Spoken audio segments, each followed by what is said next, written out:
Yo, yo, yo, what's going on, great people in all of the great land? Y'all already know who it is. Your favorite fantasy football homeboys in the building. Your man is Nicholas Wilcox. Your guy, Johnny May. You out here, the fantasy football show, baby. We got week 18 action. You know what I'm saying? We out here. Johnny, say what's up to the great people. What up? What up? Happy week 18. Just got off that banger from last night, man. Shout out to my boy Sam Darnold out here balling. You out here throwing shade on him on X, man, saying he looks like a bomb. Well, you know what? Oh, no. Yeah. I seen He's still a bum, by the way. Yeah. Number He's one still a overall bum. seeded bomb. Number one overall seeded bomb. That's fine. Let's see what Seattle does. Hey, got that, they got that old school recipe. They got that old school recipe, man. You know what I mean? Play defense, run the rock. And hey, man, in the situations, if need be, he can he can let it fly, man. But definitely big win for them last night. And then of course, as we've done all year long, Carolina, Tampa Bay, what a just disaster of a game. Like, yeah. Yeah, so get to sit back and wait and see what happens on that one. Exactly. So I'm like, all right, well, Tampa Bay won. That was part one. Now part two of this bullshit is that we got to wait for the Saints or Falcons game.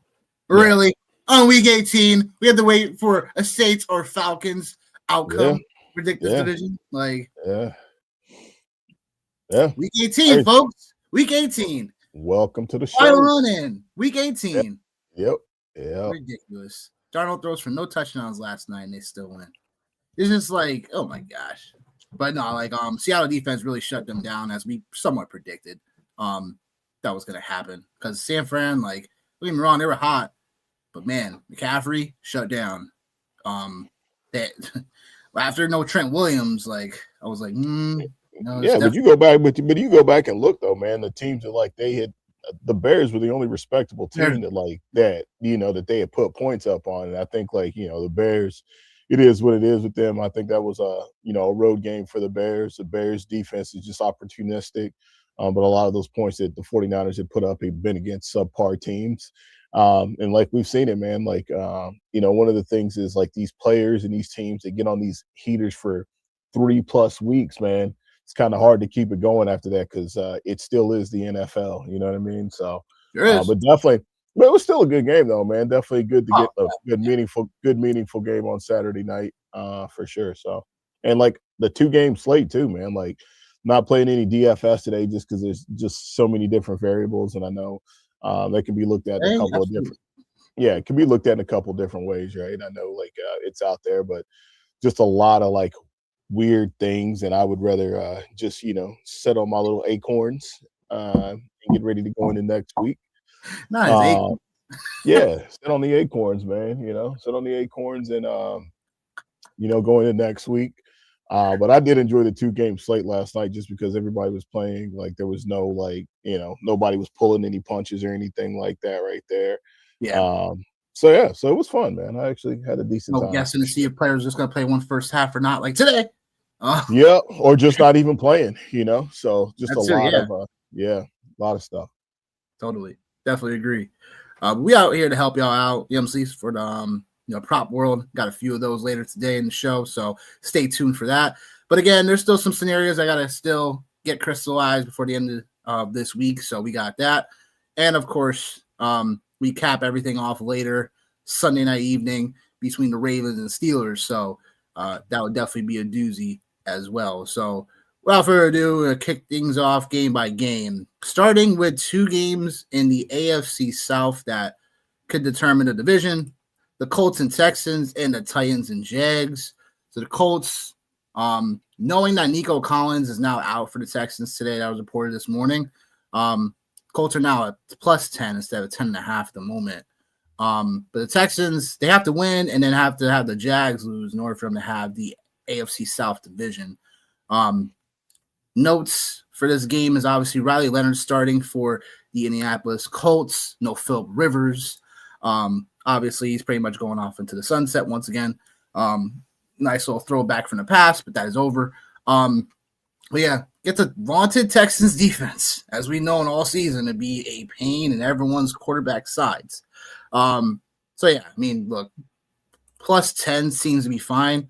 Morning, Steven. How you doing, brother? Appreciate you coming on, and Happy New Year to you as well. But in terms of this game, like, I just expect the Texans to take this one pretty handedly. Again, Texans defense is still one of the best in the NFL, and Riley Leonard hasn't had much game experience. He can scramble, so I could open some things up for him, but Texans defense, pass defense, has been pretty solid and pretty consistent throughout the whole year. So I'm not really pulling any punches here. I think Texans obviously get this one done at home. It's all about, again, I think just have to monitor if the Texans get up like 21-0 or, saying it gets really ugly really fast. It's like, from a prop and bet perspective, it's like, does CJ Stroud get there? There's a potential that he can get some things done early, or Jonathan Taylor, but I don't see any lines from him just yet. So there's a lot to unfold still here. So just pay attention to all the markets at the moment. It's going to be pretty much live here almost at this point. I have a few already on my radar, but it's like it's going to be pretty much live at this point, depending on how the books keep on updating before hopefully we got the show. Johnny, anything to really say about this one? Not really. I mean, not that you've already said. Like, I think this is a pretty much should be like a slam dunk situation here for the Texans going against Riley Leonard. Obviously, arguably the best defense in the NFL. Going against, Riley Leonard. Again, not a lot to be said like in that space. Just a couple of like random stats to throw out there. Last time these two teams played, Derek Stingley did not allow a reception on 28 coverage snaps for the Houston Texans. So I think, you look at that from like just an individual defensive side of things, and Riley Leonard, going against this guy, Will Anderson Jr., again, man, one of the best young pass rushers, just one of the best pass rushers, period, in the NFL. Obviously you have that going today. Yeah, it's just not really a lot to like write home about like in this situation, man. Like this should be a space where the Texans absolutely take care of business, move on to the playoffs, and we'll see what happens after that, man. So overall, like on this game, I'll definitely take the Texans straight up. 10.5 seems reasonable in this space. I'm not a big numbers guy, like big points guy, but there's not really a lot to play for the Colts here on this side. And you were talking about Phil Rivers. I've seen something that I don't know how much truth there is to it, but said that he might actually get some head coaching looks, in the league, maybe a couple of interviews. So I think that was kind of interesting. That'd be very interesting. Head coaching positions? Yeah, just a couple of interviews, right? Like nothing crazy. He started as a quarterback's coach. Jeez. Well, I mean, you remember, man? The Colts did some crazy stuff. They gave Jeff Saturday. They gave Jeff Saturday that opportunity a few years ago. So I wouldn't hold it past them in that space. So I just thought that was pretty interesting. And again, man, like no Nico Collins. All this guy's done is absolutely like torched the AFC South in general. So it's kind of a bummer he won't be playing today, but got to keep him healthy. So definitely, because they're in the playoffs. So I mean, high school coaching. I mean, yeah, who knows?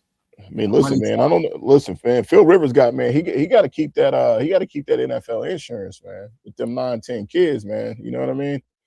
Like, I got kids. Yeah, man. Not to go there, but you know what I mean. Get them to the Greek. You know how much 8 pair of Jordans cost. You know what I mean. You know how much 10 pair of Jordans cost. Like, so they say it adds up real fast. Yeah. The Titans, Jags. I mean, same scenario. Jags here though win and they host a playoff game, win the division. Titans have been 7-9 against the spread this season. So they're plus 13.5 this going into this one. Again, nothing right homer about. The only thing I'll say is that Cam Ward's look a little bit more better over the last few games, just in terms of his campaign. Back-to-back games of at least 200 passing yards or more, while averaging also 2 touchdowns in those games. We know the Jaguars are as much as they've been opportunistic, defense has still been giving up the yards here and there as well. But I guess, I would say, I think Trevor Lawrence and these guys are just a bit too hot. I think they obviously get this one done to make sure they clinch everything up for the AFC South. I don't think they leave much room for error in this one. Again, same scenario. Just keep, it's one of those things where if you're going to bet this game, or if you're going to be on this game in general, Jaguars probably pull their guys. They can go up 28-0 in this one, and then again, pretty much coast the rest of the time. So just be wary of these spots, but I do think Trevor Lawrence is someone just to keep our eyes on. John? Yeah, Trevor Lawrence is definitely somebody to keep your eyes on for sure in this space. You talked about Cam Ward.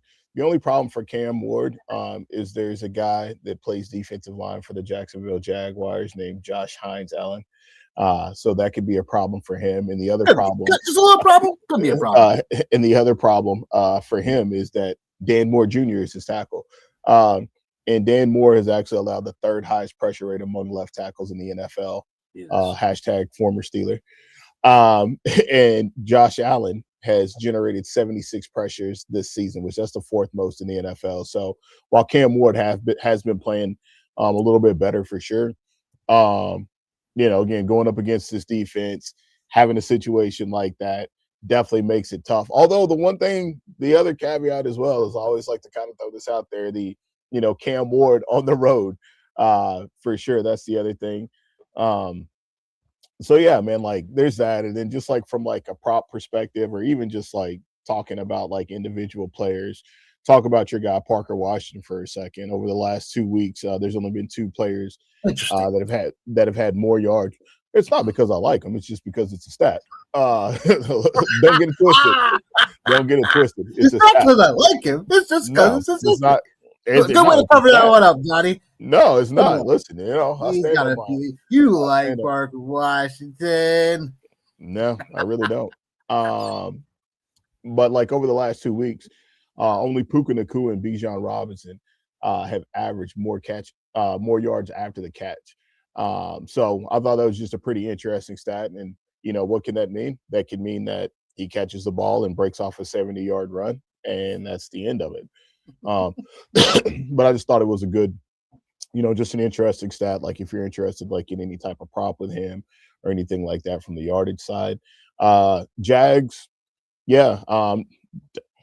It feels weird to jump on all of these big spreads. This one's 13.5. I don't feel overly great about it. But I did see another stat too that had something with Tony Pollard for an incentive. I think it was 2 touchdowns. Or something. I'll have to go back and look it back up here in a second. But there was an incentive stat for Tony Pollard, maybe to take a look at if you're betting with him on any type of individual prop. So I'll pull that prop back up and share it with everybody as we keep rolling through. Yep, I believe it was 60 rush yards, if I recall. Yeah. No, I mean it's cool. I can get back to it or whatever. We can move to the next one or whatever. So, but. Well, Browns and Bengals, huh? Yeah. Your favorite teams from your division. No, I don't really. It's kind of hard to hate the Browns because they just suck at life in general. The Bengals are the Bengals are the hot chick with no personality. Tony Pollard needs 66 rush yards for 250K. Tony Pollard needs 2 rush touchdowns for 250K. Okay. So there was something along that space. But yeah, man, Browns and Bengals. The one thing I'll say about this game is obviously we know Myles Garrett, what it is for him as far as, needing to get the sack record and whatnot. So that's really the big highlight in this one. Myles Garrett has had 3 double-digit sack games all time against Cincinnati. When I say double-digit, I'm not counting the 1.5 sack games. I'm actually counting 2 sacks. And he did have a pair of sacks the last time that they played Cincinnati. So obviously a lot of eyes will be on this game right here, just from that standpoint of things. But then Shedeur Sanders, man, this guy, all of a sudden, 7 touchdowns, 7 interceptions, it is what it is, but at least there's some type of pulse for them. You know what I mean? It's not all bad. I don't know if he's the franchise quarterback, but he's the quarterback for the Browns. I do agree with you, Steven. I think Myles Garrett. I think he does get the sack record today. I think it's kind of better. Yeah, no, like it's not a better. Yeah, no. If he don't, I'd be super happy if he didn't. But like it, yeah. Again, like I told you, man. Like I'm a hater. I ain't got no problem saying it. I'm a hater. But yeah, so I do think that's obviously one to keep an eye as well. So yeah. So as far as this game goes, I think like it's one of those situations where like if I don't know what the situation is going to be, with the Bengals today. Don't know like if it's going to be, Joey B is going to be out there all game or if he's even going to go at all. But yeah, like this just seems he's going. It's probably going to be one of those situations. It just seems like reckless. It just seems very reckless. Seems like a very reckless scenario. To put your starting quarterback out there in a meaningless game in Week 18 with arguably the greatest pass rusher in NFL history, looking to go for the sack record. It just feels a little bit risque business, is what it feels like to me. So, so very risky. Yeah. I wouldn't. If I was an organization, I wouldn't even put him out there. Yeah, I wouldn't. Week 18. What are you playing for? Nothing besides pride. I don't think from the incentives purpose, I don't think Burrow's playing for anything. So it just makes no sense. And yeah, he definitely has been hearing a lot of rumors about Stefanski like being one of those rare situations where he gets traded, or he's just pretty much out as the Browns HC. So we'll just have to find out how everything shakes out after. I think from this side of things, I think what I'll say is that the only way probably the Browns can be in the 7.5 range is that, like I said, like probably Burrow comes out after the first half, like, you know what I'm saying? And all of a sudden, like, playing against backups who have the defense of the Bengals, it's already, outside of, allowing everything underneath, like they still a susceptible defense that is still trash. So the Browns have a chance for a 7.5, but I really wouldn't touch this game. I think the Bengals are going to play the whole game starters, or at least for 3 quarters. Like, I would say they definitely handed this one. And yes, sir, favorite fantasy football homeboys in the building. Don't forget to like the video, everybody, please. Steven, if you're on Facebook, just hop on over to YouTube real quick and like the video, please. That being said, yeah, I mean, look, not much else to say. No, it's really not. Really not. This is the thing about this is the thing about Week 18, man. It's just like, like we're still gonna give it to you for sure, but like, it's just like, man, like, Speaking of game, and speaking on waiting for, you know what, Cowboys Giants in a game that has a 49.5 over under, still waiting on prop lines on most of these books. Yeah. That being said, your boy George Pickens, you gonna go off today in this spot? I was about to say, hell, Vegas don't even know what's gonna happen. You gonna ask me if he's gonna go off? Vegas don't even know, bro. Oracle, right? Vegas don't even know what's about to happen. But yeah, Cowboys getting 3 going into New Jersey to take on the Giants. The only thing I'll have to keep watch out for if the Giants lose, because there's obviously still a scenario where, later in the day, the Raiders lose. If the Raiders win against the Chiefs later, the Giants could still have a chance for the number 1 overall pick, but it's only if the Giants lose and the Raiders win later on. So we got to keep watch out for the number 1 pick and top 5 picks as well, in terms for next year. But I'll say this, Cowboys should handle this pretty handedly. Again, there's no real information on like books wise, like what's going to happen, like from a props perspective. So just keep my eye on that. But what I do like is Dak Prescott over passing yards. If we get that information before the show drops, I'll make sure to drop that at the end of the show. But just keeping our eyes peeled on all the other books. If someone else sees something, let your boy know. But I'll say this, like 2 bad defenses, and pretty much Dallas has shapen up their unit over the last several weeks. But you're telling me that maybe the starters might play in another situation where starters, they have nothing to play for. first half. Maybe George Pickens. I think he has an incentive for a touchdown today, right? I'm not too sure. I'm not seeing it. I'm trying to find it, but like I don't see anything here, but that doesn't mean it doesn't exist. So that's fair. But I would say just keeping our eyes peeled and everything. No. So yeah, nope. As far as I know, I don't see anything. Yeah. I was about to say, like I've got most of them right here, and I didn't see that one. I figured that one would pop, but no.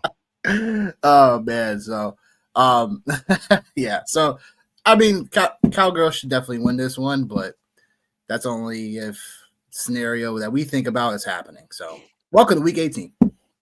Yeah, no, I think the Cowboys win this game just surely from nothing else than the fact of, I don't want to call it tanking, but quiet tanking, if you will, with with the Giants, because really there's no incentive for them to win this game other than the players that are out there, which I think, like, obviously, like, those guys are going to play. But like, to your point, if the Giants lose to the Cowboys today, they'll finish no worse than the number 2 overall pick. A win, they could fall as far as number 7. So they'll be realistically, like, you can almost bank on them picking in the top 5. So yeah, so not a lot to play for, and we already seen what they did a few weeks ago. So yeah, like, I wouldn't be shocked by any stretch of the imagination at all. Yeah, it's the Cowboys. Oh, with Jaden Blue though, I mean, we might get a first chance back. Yeah, like we might get our first chance. Yeah, might get our first chance to actually see him in some real action this year. So that should be, I mean, that should be interesting, right? Like, he was the guy that everybody, first fantasy topic, I guess. The first one of the guys we were all in on, and I shouldn't say all in on, but like taking late flyers. I was like all in on. I think it was a nice little late round flyer, but well, listen, I think that's one of the things too, man, is I think, like, it's a long season, right? And I think, like, sometimes, like, we lose perspective on how we viewed some of these players.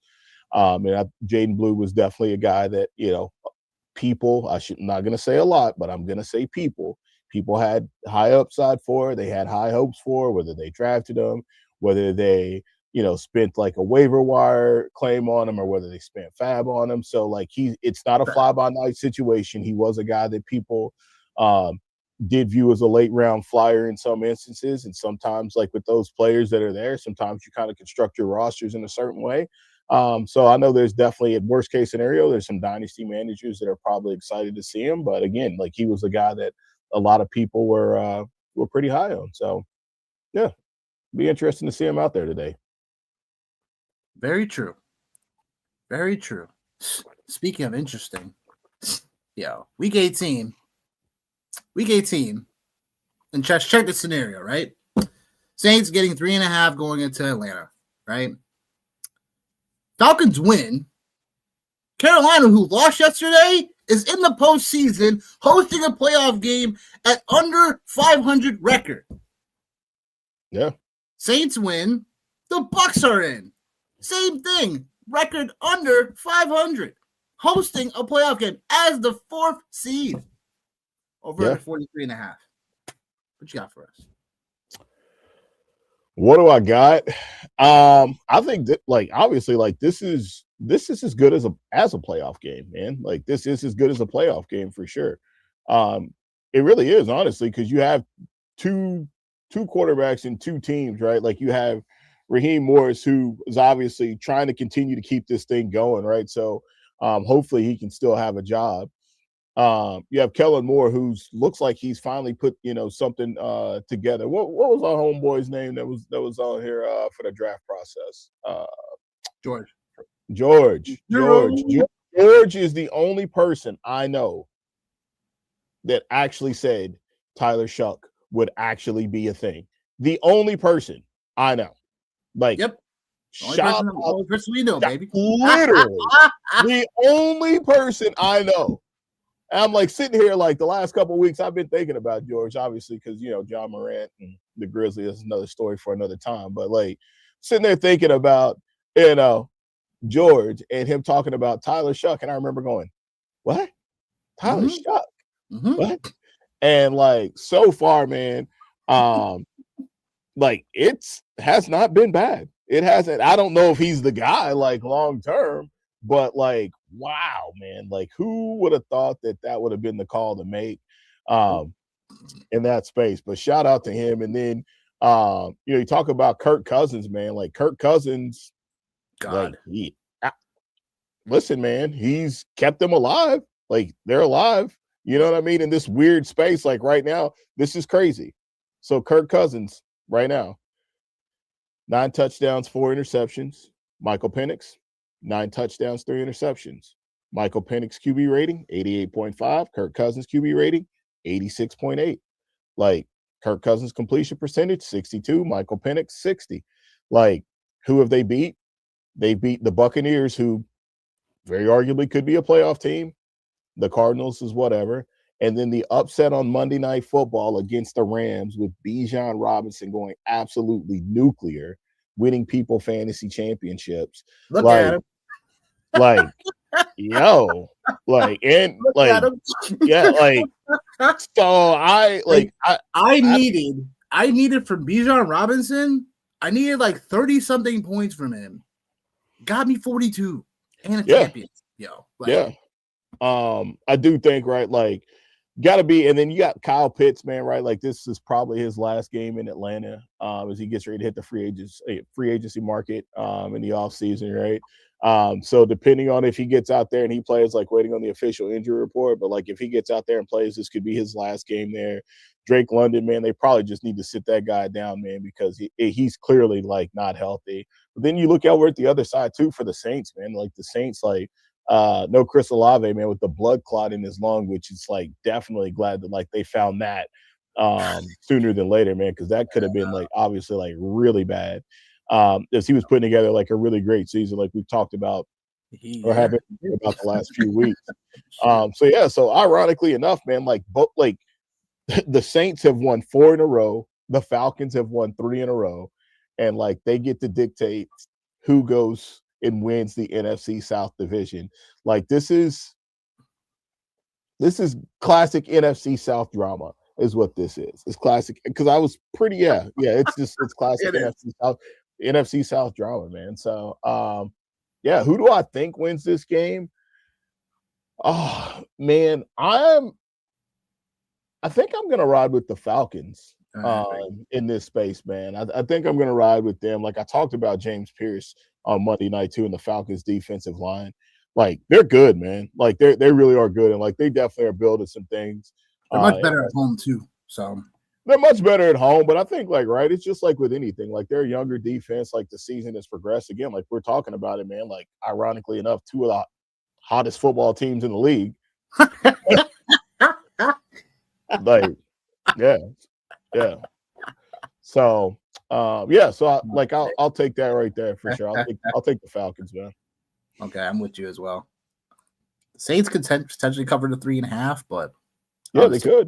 I think Atlanta just take this one, and Steven agrees with us. So, moving on to man, I tell you, Packers, Vikings. Packers 9-6, gonna miss the playoffs. Vikings 8-8, they're gonna miss playoffs too. Over under 37.5. No Jordan Love in this one.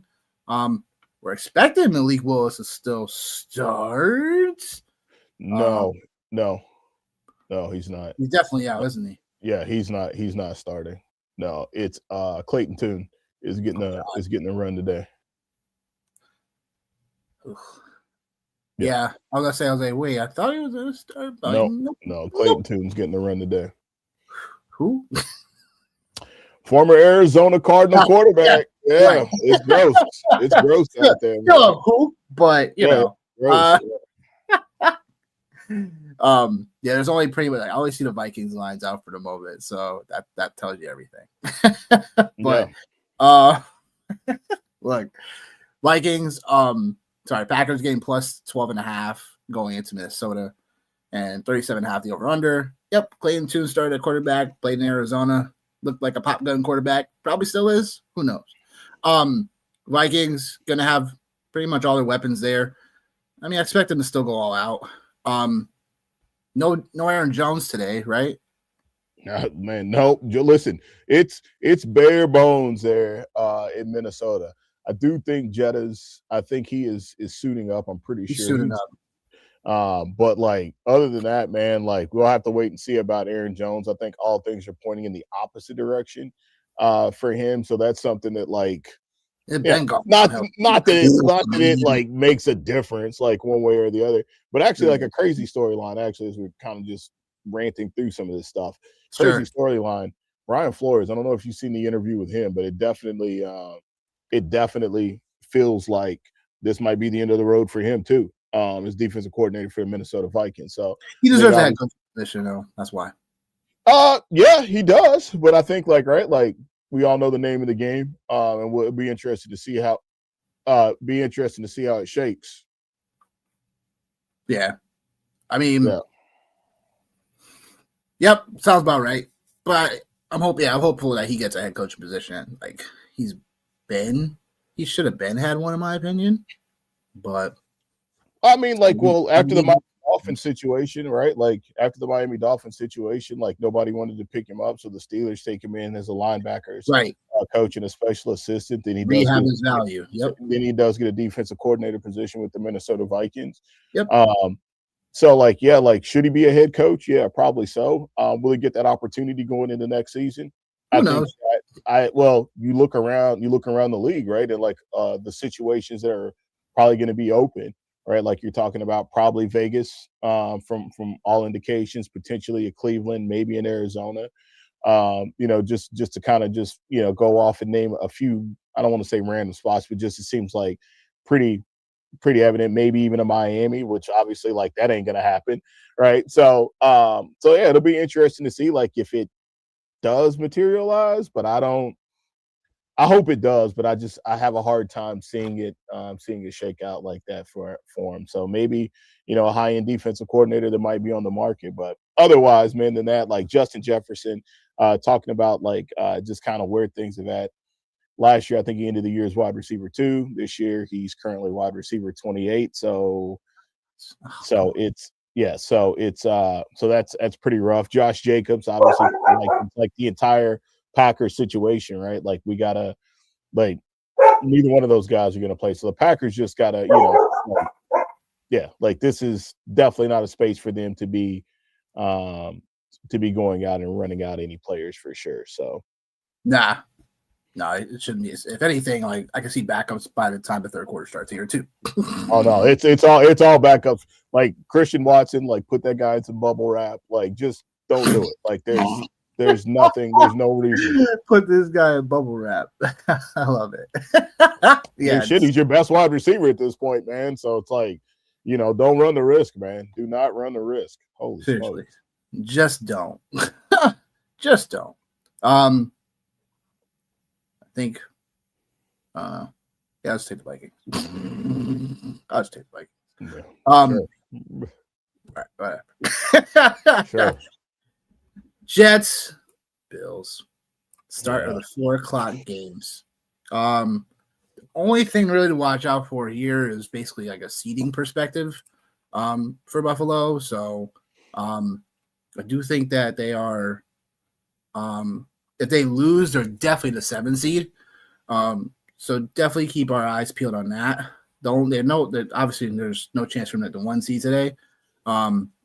But yeah, look, it's if they win, they need the Chargers to lose, and either the Texans or the Jags to lose, and they're the 5th seed. So not too much to really back and forth about, but it's either might have a rematch against New England.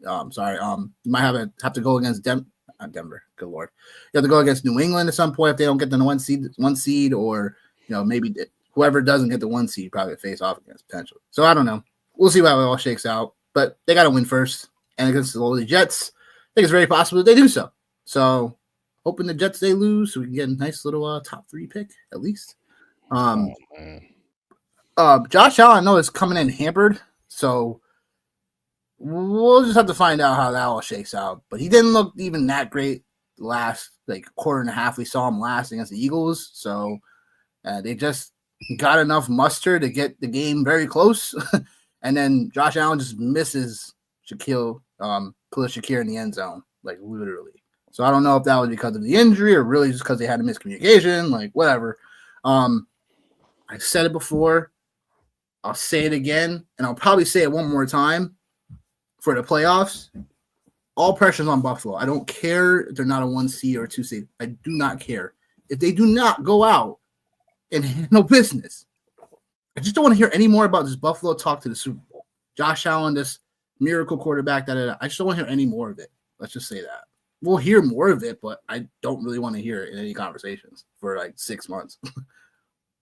Well, I mean, like the thing with Josh Allen is like, and just the Bills in general, with Josh Allen, let's start there. The thing with Josh Allen is like Josh Allen's always going to be in the conversation just because he's Josh Allen and he's I know that. Probably the biggest freak in the NFL, like at a quarterback position. So like they're always going to be in a space where like, playoffs and, conversation, Super Bowl, et cetera, et cetera.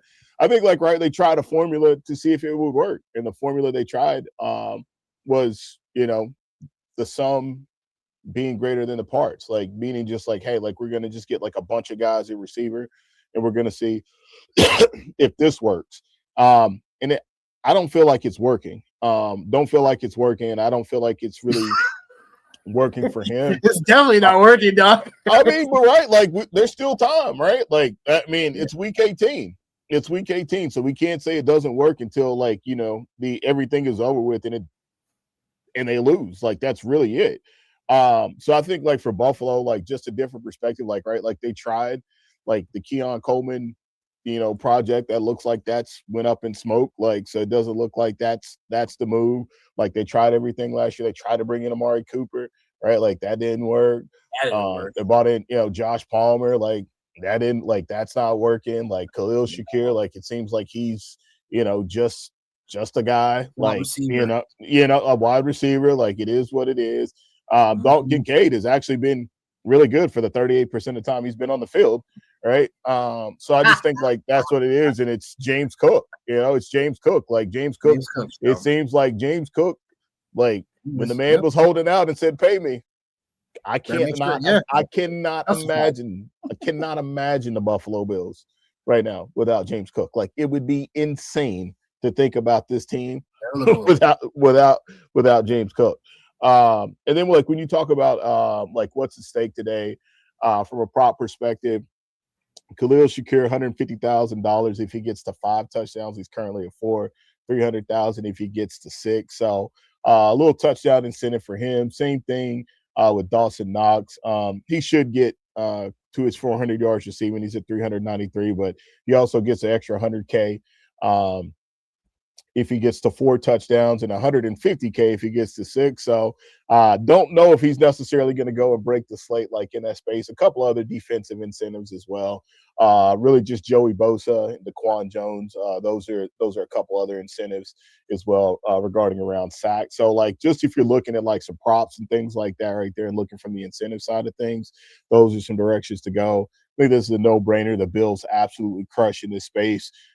Looks like we've seen Breece Hall for the last time in a Jets uniform, more likely than not, unless they hit him with the vaunted franchise tag, which, man. So the Jets, it looks like, this is how it all ends here is, Josh Allen being the last face that you see for the 2025 season before you go into next year with your top 3 or top 5 pick. Yep. We'll just have to all see how it all shakes out, right? Gonna be watching the college football playoffs to really see how it all shakes out, right? Stay tuned, folks. Yeah, if you're a Jets fan, yeah. Oh man. Yep. Dolphins, Patriots. Over under 45.5. Patriots have to win in order to keep themselves current for the 1 seed. Scenario is this. The scenario just in general breaks down to this. Broncos win, or the Patriots or the Jaguars lose. The Broncos are officially the 1 seed. The Patriots, if both the Patriots and Broncos both win, the Patriots are the 2 seed. If the Patriots and the Jags both lose, like I was saying, the Patriots are the 2 seed. And then the Broncos, if they win, the Jags lost, the Patriots are a 2 seed. So Yeah, there's still plenty of scenarios to keep watch out for. As well, obviously, and obviously it has to come with Denver, as well, playing against the Chargers. So still a lot to watch for in this late window. So keep your eyes peeled, people, because this should be fun. But as far as the Dolphins Patriots, you got Ewers starting still for Miami, and he hasn't looked so bad, honestly. Do you think they should have started him all season? Man, look. Is there a debate with that one? Man, I don't even like Tua, but I don't even like. That's why I asked you. No way, man. They really no. They just had a chance until 2 weeks ago. They just had a chance until they played the Steelers, right? And there was definitely a couple of games where I can just go back to week 1. I'm pretty sure where Daniel Jones just destroyed them defensively, right?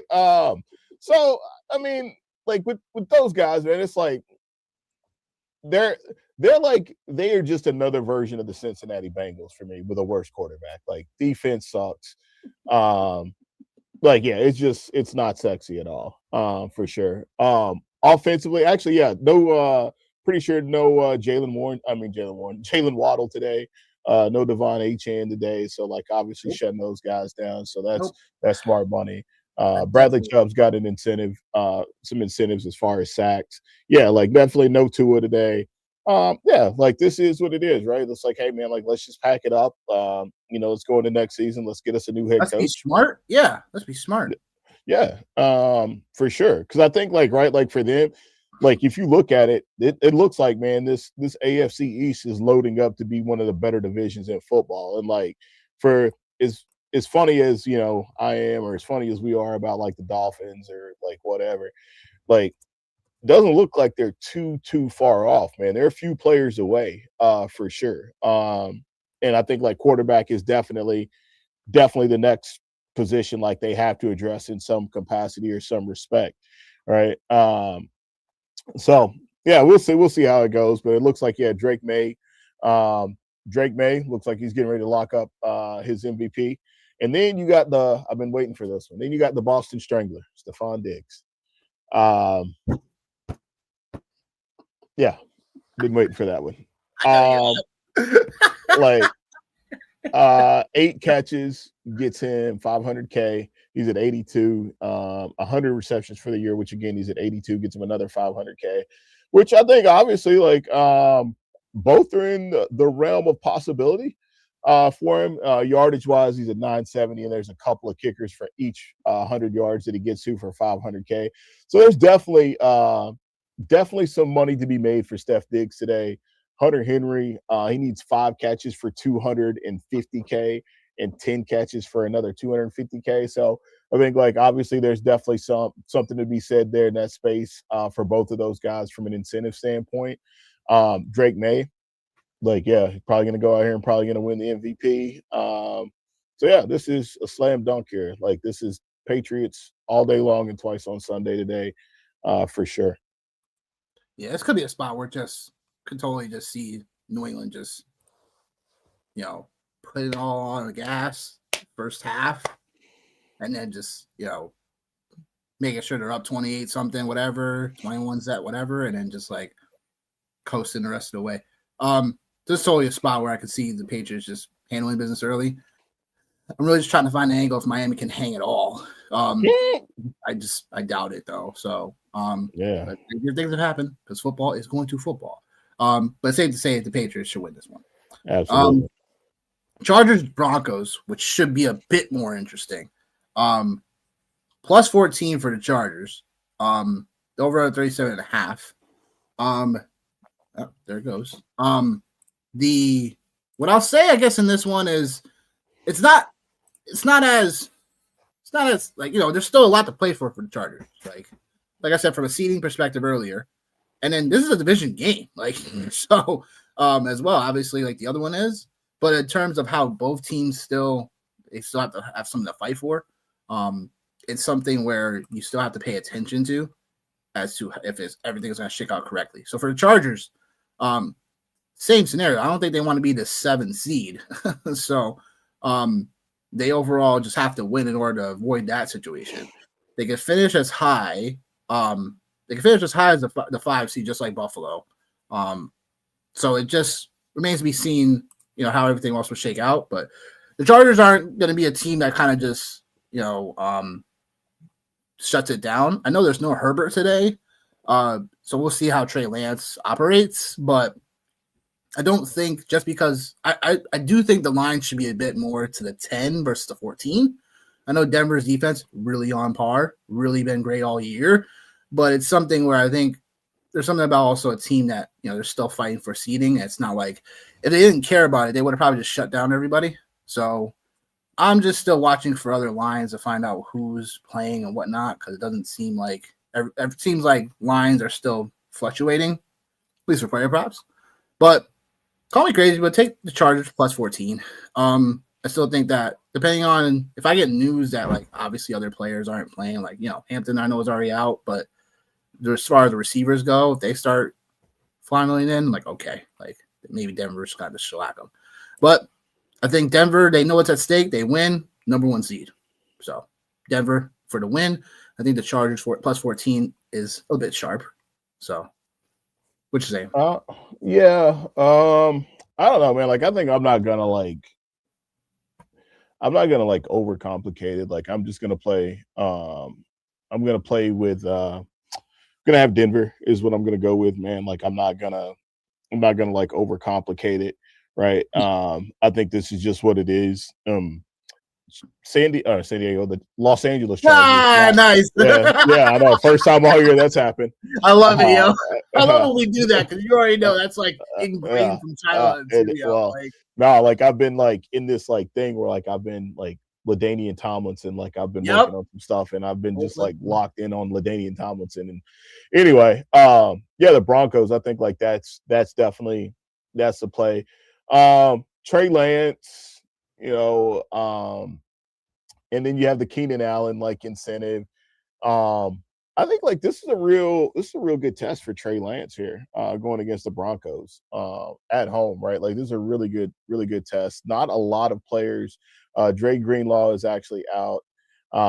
He's the only player that like is definitively out. Like obviously the other part of this too, man, like we can't like undersell just the bloodbath that is and has been the Chargers offensive line. Like we can't and so like those 14, like that 14 might be it might make a lot of sense, but like I ain't a smart man, Smokey, but it feels like Trey Lance rushing prop, man. It feels like that would be like a nice prop to take. I don't know if that made your list or not, but I don't know. It just feels like he's probably going to be running for his life today.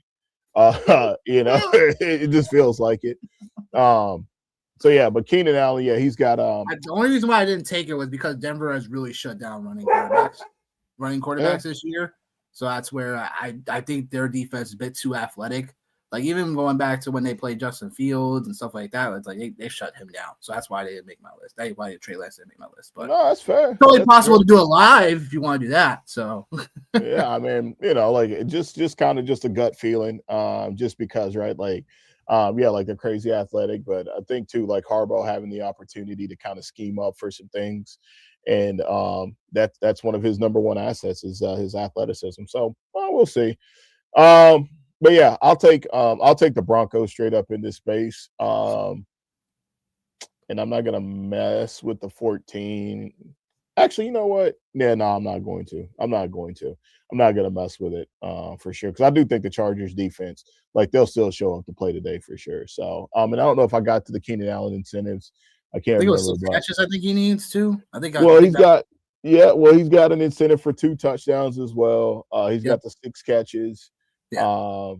So like there's some money at stake for him for sure today. So he's definitely another player you want to look at, which I would imagine a lot of people are going to be playing a lot of his props today. So the books are probably already all over it. Yeah, I think Keenan Allen right now, I'm not touching it, but I think his last what I saw for him, this was on because I didn't see on the regular books, but I did see that he was 5.5, I think, at least on drafters, I think. I gotta double check that. But either way, Commanders, Eagles. Yeah, I don't know why. You know what? I'll just say this. The Eagles still have something to play for, but they're not starting their most of their starters. So just something to keep out for, keep watch on. But Eagles at home against Commanders, who Commanders, let's just say it. Commanders definitely took a step backward last for this year. And they've had injuries, obviously, but also just underperformance, from their defense and all that. Once again, you got Johnson starting today, right? Yeah, because there's no Mariota, there's no Jaden Daniels today. Okay. I'm gonna say, I was like, okay, there's no Mariota, there was no chance for Mariota. Okay. Then the Eagles, I just think that Eagles gonna come out, slack them early, and then just cool the Jets, like they did a couple weeks ago against the Raiders. I think they played for 3 quarters and they sat the starters for the 4th quarter. Totally possible they do it in the first half. They just do it 1 half and that's a wrap. Because regardless, even though they're fighting for the 2nd seed, Chicago plays the Lions later on this slate. So that'll probably be one of those situations where they kind of score watch a little bit too. So Eagles should handle this one. I just think that from a perspective of, there's a lot of talk about the Eagles constantly, but I think that them playing it smart, they should do regardless. So got the Eagles in this one. Yeah, I mean, there's no way you don't take the Eagles. So I'll just start there and won't waste a lot of time. Then, from the incentive side of things, Debo 10 catches is what he needs for an extra $650K. If they ever throw him the ball, yeah, go ahead. Well, yeah, I mean, listen, again, got nothing to play for except for money today. So 10 catches for him gets him an extra 650. 2 touchdowns gets him another 250. So he's got some stuff to play for today. Von Miller, 1 sack, $500K. Another 3 sacks gets him another $500K. So obviously he's got some things to play for today, as well as Jack Martin. I don't know if you can find him on on the prop. So just kind of looking at it from that perspective, I think Saquon also has a incentive as well. He's got 1,413 yards currently, total scrimmage yards. If he hits 1,500, he gets extra 250K. So be interesting to see how that plays in that space. Yeah, Cliff Kingsbury. Yeah, I've seen the same thing, Steven. This line just changed to a 3.5 now. What the heck? But yeah, I've seen some things too, about Cliff Kingsbury possibly being done as the OC in Washington, which that makes sense. The first year or so, stuff typically goes pretty well for him, and then the second year, it doesn't. I don't know about that. I don't know about that. Yeah. But yeah, so again, man, another opportunity for Cliff Kingsbury to, to go be an OC somewhere. Or, I don't know, potentially even maybe get back in the college game. I don't know. I don't know. But it seems like he's got about a 2-year window at every stop that he goes to. And let's be fair about this too. When you don't have Jaden Daniels, is it really fair to assess how successful your season has been? No. I mean, hey man, again, when you just went to the conference championship last year, no. Yeah, I mean, hey man, I think it is what it is, right? So it'll be interesting to see how that shakes out. But yeah, give me the Eagles in this space for sure. For them, hey man, let's just get everybody out of here healthy, or either use this opportunity to try to get in sync offensively in all aspects of things, and get out of here and get ready to go on to the playoffs and potentially be a number 2 seed. Totally. Totally. Just get everybody out of here healthy. Yeah. Cardinals, Rams. Wow. What a nice showdown we have here. Yeah. So as far as scenarios go, as far as the Rams go, obviously don't really have much much to play for. It's either a 5 or a 6 seed. Because obviously, you know, with the Niners losing last night, they are the 5th seed. But sorry, let me take that back.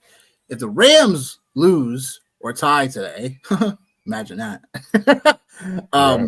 Then the Niners are the 5 seed. If the Rams win today, they're the 5 seed. So 5 or a 6. So if they lose, they're the 6 seed. Then the Niners will be the 5 seed. So it's pretty much either you're playing the Bears or the Eagles for the most part, depending on how everything shakes out. But that being said, yeah, definitely a lot of injuries on the Arizona side. They've been underperforming.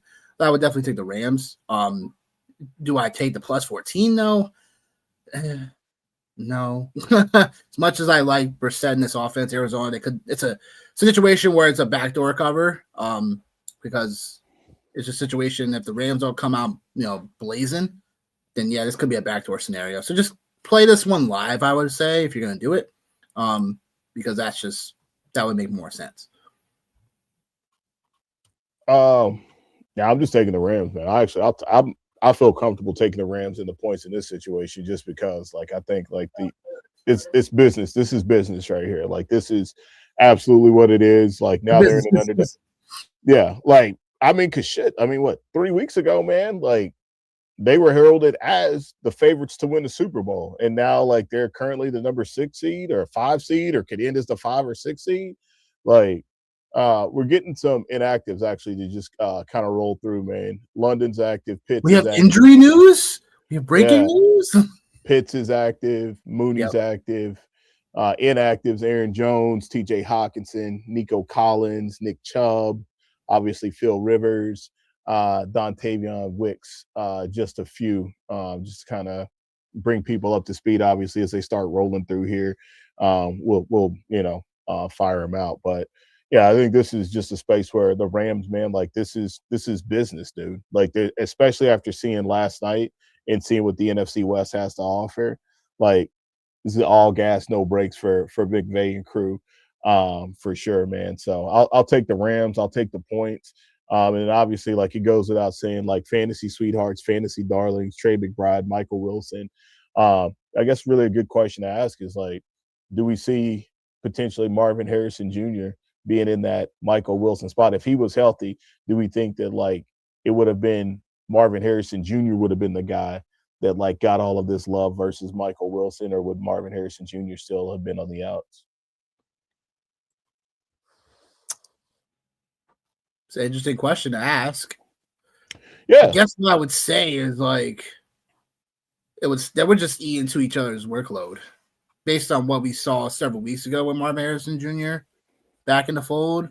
Michael Wilson still got his a little bit, but it wasn't as monstrous. It just kind of comes down to, like, you know, does the current schematic of the Arizona Cardinals, can they support more than, you know, 2 pass catchers? Is also what you think about, like, right now, because like it was Michael Wilson, you know, getting all these double-digit targets and stuff like that coming onto the scene when Marvin Harrison was gone, and then when he came back, like, he still got some a little bit, but then it was, like, again, not much to showcase for it after, because that last game he came, Marvin Harrison Jr. left the game early. So yeah, I mean, Michael Wilson's just killing it, taking advantage of the opportunity, telling everybody, like, yo, I'm him, I've been him, you just didn't give me the volume. So yeah. Hey, kudos to everybody that had him overall on some of their squads for the fantasy football season. And I mean, we'll see how the future looks like for Michael Wilson, because I do think he was talented. Did like them when he was, like, first coming out too, but it was like there wasn't as much opportunity there. So there's a lot of things that still settle in Arizona, so we'll just have to see how it all unfolds. Boy, talk about a crap game. Chiefs, Raiders. Mm-hmm. Boy, oh boy. 6-10 Chiefs, huh? The kingdom has fallen, folks. The kingdom has fallen. For all the haters out there, for everyone rooting against them, the kingdom has fallen. But hey, did we have to really talk about this one? There's some The only thing we have incentives. to talk about is because it's obviously incentive and stuff, but There's also there's incentives, yeah. There's incentives at stake, and it's really I think the big one really is Kareem Hunt, if I remember. Yeah, he's so really, yeah, he's at 719 scrimmage yards. If he gets to 750, that's 25K. I don't want to be the bearer of bad news. 25K or 20K? 25K, like 25. Yeah, that's it. 25. Yep. That's 25K is still 25K. And the next tier for him is 905 scrimmage yards for 125K, and he's at 719. And for I don't want to say it, but I don't know if I trust him. I don't know if I trust him to go out and get 94 yards math wise or whatever the number is. I don't know if that's in the cards today. Hollywood Brown, no, one touchdown. If he gets one touchdown, it's 750K, and if he gets 102 yards, he gets 625K. So those are some and Karlaftis, couple sacks, and he gets paid a little bit. So there's definitely some money there for those guys. If you're looking at I agree with you, Steven. Stay away from this game. I'm not really going with it. And again, Pete Carroll, it looks like whether it's retirement or whether it's just the fact that this ain't it for him, looks like this is it for him with the Vegas Raiders. I think we kind of seen that this was a death trap going into this situation. Obviously no Max Crosby today. Geno Smith, looks like he's getting ready I would think. Well, I feel like his cap hit is pretty gross. I think I remember seeing that. It's pretty gross. So they might be stuck with him. But if they lose today, they have the number 1 overall pick for sure. So now, in my opinion, they just turn into a very sexy Atlanta Falcons West situation where they have all these beautiful skill players and not a lot to rock with. So who wins this game? The Chiefs. Well, I say the Chiefs, yes, the Chiefs, but it'd be interesting for them to lose too. But yeah, it just feels like the Raiders would just have to I don't even know, the Chiefs would have to create ways to lose this game because I think the Raiders they're just that bad, and they've been that bad all season long. So yeah, so give me the Chiefs in this space, and I'll take the Chiefs, man. Plus 295 for Hollywood Brown for a touchdown. Okay. So it's still possible in a situation like this. But my goodness, no.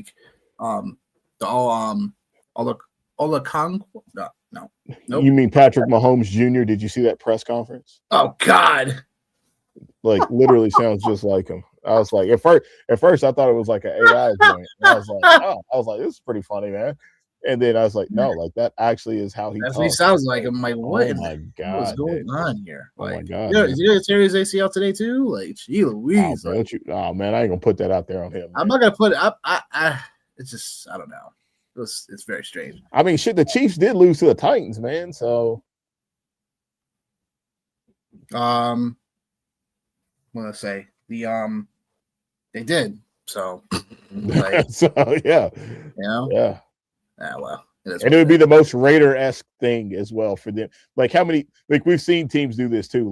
You're like, oh, well, if they lose, they're in a really good situation, and they go out and win, which that's the name of the game. I don't want my not to go into it, but I don't want my team to lose so people can have a reason to fire Mike Tomlin or draft pick. I just no. But anyways, Chiefs or Raiders. Oh, damn. Lions, Bears. We finish it off with the Lions, Bears. 3.5 right now. Lions are the underdog taking on Chicago. And when it comes down to it, there's a little rivalry going on here. Someone used to coach for Detroit. That's now the head coach for Chicago. Who is that? Yeah. Ben Johnson. Yeah. In a game where the Lions had their way with them early on in the year, are the Bears going to give the licking right back to them? I don't see why not.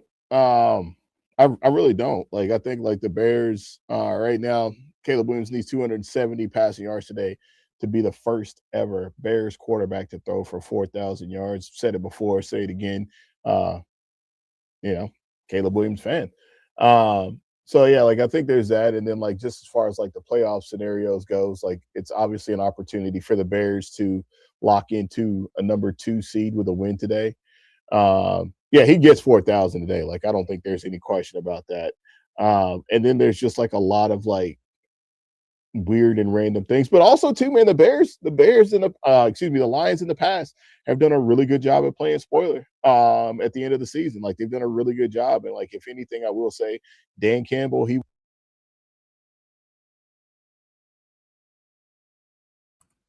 all right. There you are. Yeah, I was like, what just happened? Yeah. No, he'll have these guys ready to play football for sure. So I'm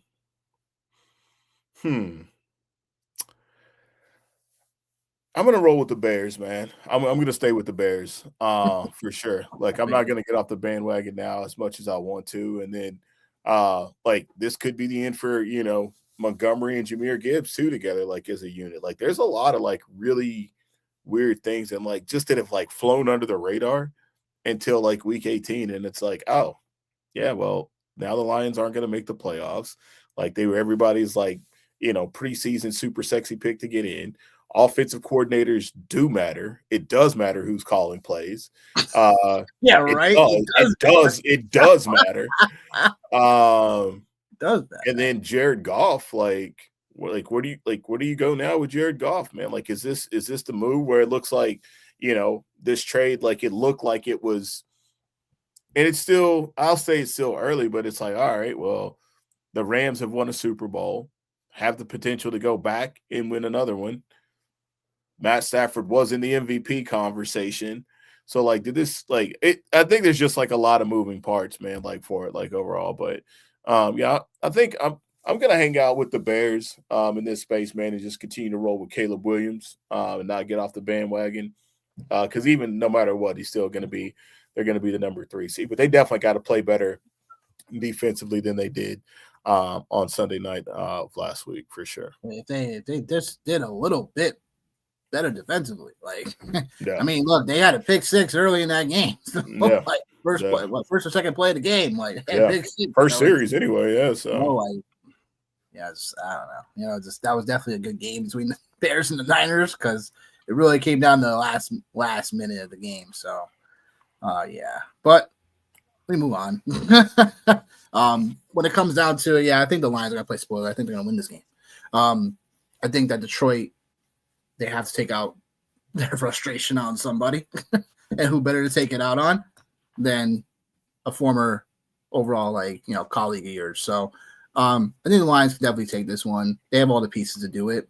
It just comes down to now, like, can the Lions force the Bears into some turnovers for Caleb Williams? He's been an escape artist like almost all year long now. It's gonna be difficult to take him down.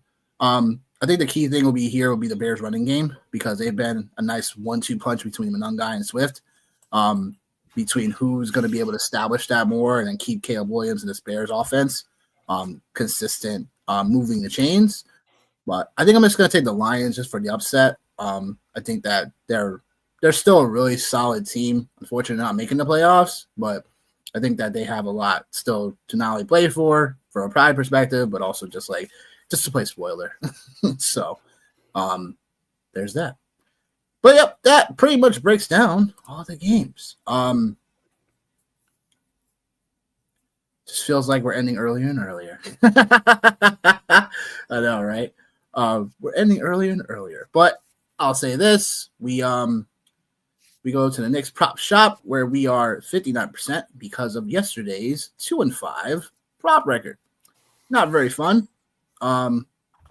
Just kind of how it goes.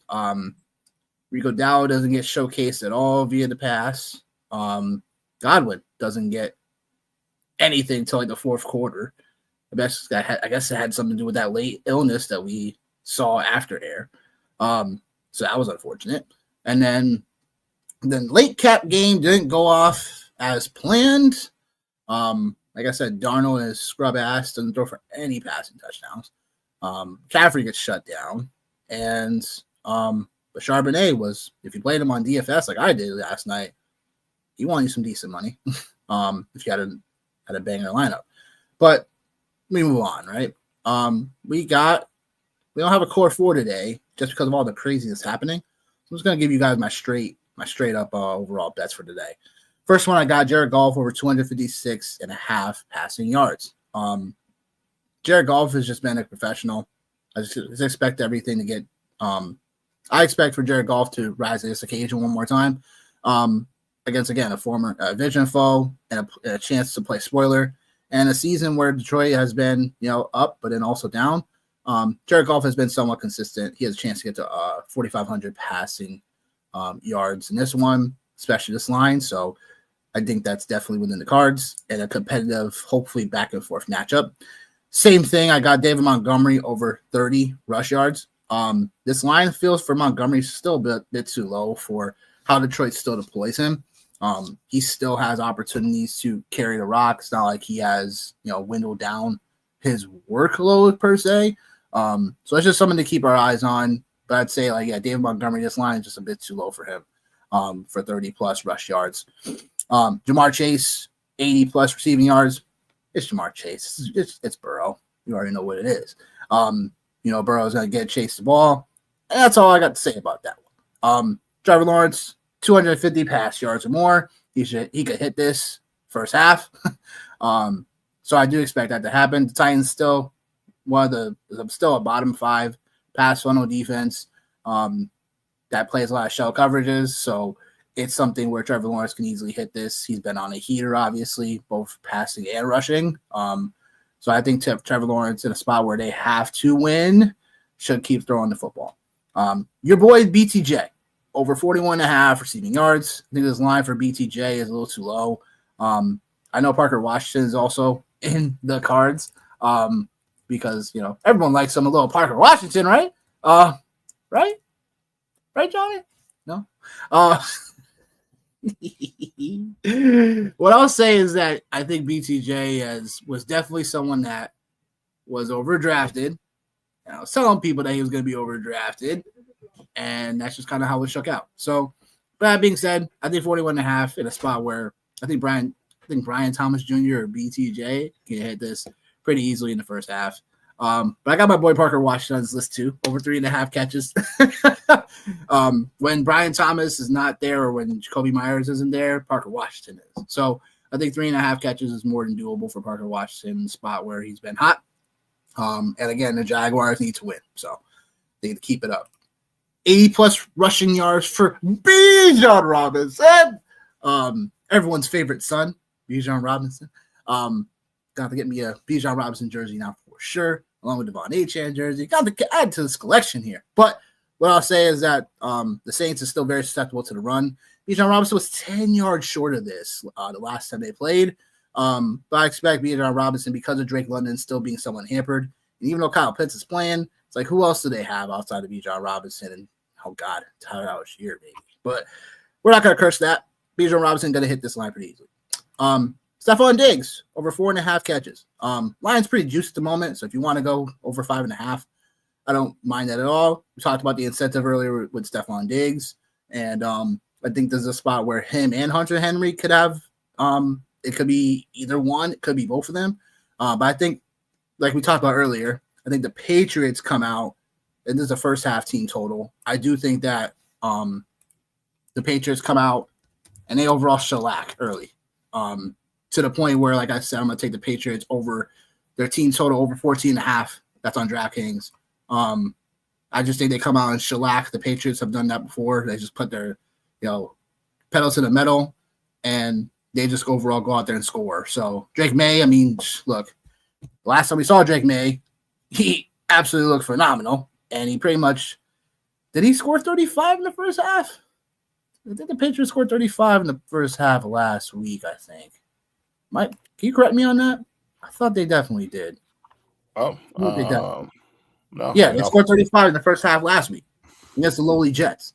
So yeah, like this is probably like the money play of the day. Patriots team first half total over 14.5. Just because they have stuff a lot to play for. They want the 1 seed. They want to buy, and they want things to roll through Foxborough. So I think this is a smart play here for sure. I'm actually, if it was a core 4 bet, this would be a core 4 bet. So taking the Patriots team total first half over 14.5. Amon-Ra, 70+ receiving yards. Who else? Like, going to the Detroit situation, like, it's Amon-Ra St. Brown. He wants to show off that he is still elite. Still questionable, so just keep our eyes on that. But I expect him to play, expect him to cover this line. And that will do it for the Prop Shop. Cool. Because I don't have anything for DFS. Like I've thrown out like all. I wouldn't play. I'm not. No. No. I'm just no. I mean, no, I'm not doing it. No. Yeah, and I think like that's part of bankroll management, right? Like that's part of being like a smart bettor or a smart DFS player is you don't have to play every single week. Like I know a lot of degenerates, like I'm one of them, but I'm very proud of myself for not putting myself out there and playing week 18. I would much rather play week 1 versus week 18 for sure. Totally. So yeah, so that's what it is, man. It's just that right there, and obviously, like I'll be back at it DFS wise next week when we have a much larger. No Sunday Night Showdown tonight, huh? Yeah, no, like Sunday Night Showdown. That's different. No, like when I say DFS, like I'm talking about like full slate. DFS. Yeah. Like I'll be but yeah, like I'll have a showdown slate tonight, which stay tuned, folks. Teaser. Today is Derrick Henry's birthday, so what could go wrong? I mean, what could go right? No, what could go wrong? What could go wrong? So so next week I'll be back. I'll be back with the DFS side of things, and we'll get it crackling. Sure will. Don't forget to join us 7:30 p.m. EST, where we talk about the Ravens and Steelers AFC North Crown Showdown. That kicks off 8:20. We'll be breaking that down 7:30 p.m. EST, along with the rest of the recap games, who is officially seated where, and maybe talk about some early little matchup showdowns that are coming up for Super NFL Wildcard Weekend next weekend. So join us 7:30 p.m. EST. For Johnny, myself, we out. We'll see you at 7:30 p.m. EST. Peace.